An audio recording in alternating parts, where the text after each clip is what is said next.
అందరికీ నమస్కారం. నేను ఇవాళ మీకు డీటాక్సిఫికేషన్ అంటే ఏంటి, డీటాక్సిఫికేషన్ అసలు ఎందుకు చేసుకోవాలి, ఎన్ని రోజులకు ఒకసారి చేసుకోవాలి అని నేను మీకు వివరించబోతున్నాను. డీటాక్సిఫికేషన్ అంటే మన బాడీలో ఉన్న వ్యర్థ పదార్థాలని రిమూవ్ చేసే ప్రొసీజర్ ని మనం డీటాక్సిఫికేషన్ అంటాము. అసలు మనకు వ్యర్థాలు మన బాడీలో ఎందుకు ఉంటుంది అంటే దీనికి 3 మెయిన్ రీజన్స్ అనేది ఉంటుంది. మన సరైన ఆహారం తీసుకున్నందువలన, అది సరైన టైంలో తీసుకున్నందువలన, సెకండ్ రీజన్ మన ఫుడ్ అనేది సరిగా డైజెస్ట్ కానందువలన, థర్డ్ రీజన్ మన మలం అనేది పూర్తిగా విసర్జన కానందువలన.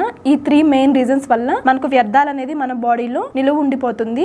దీని వల్ల మనకు వ్యాధి అనేది వస్తుంది. దీన్ని మనం పూర్తిగా డీటాక్సిఫికేషన్ అంటే వ్యర్థాలని రిమూవ్ చేయడం ద్వారా మనకు డిసీజ్ అనేది తగ్గుతుంది. ఈ డీటాక్సిఫికేషన్ ప్రాసెస్ అనేది ఇయర్ కి 2 టైమ్స్ వరకు చేయించుకోండి. ఈ డీటాక్సిఫికేషన్ మన నాచురోపతి సెంటర్స్ కి వెళ్తే చేస్తారు. మసాజెస్, ఎనిమాస్, కోలాన్ థెరపీస్, హైడ్రోథెరపీస్ ఇలా వేరియస్ ప్రొసీజర్స్ ద్వారా మనకు బాడీ అనేది ఫుల్ గా డీటాక్సిఫికేషన్ అనేది చేయబడుతుంది.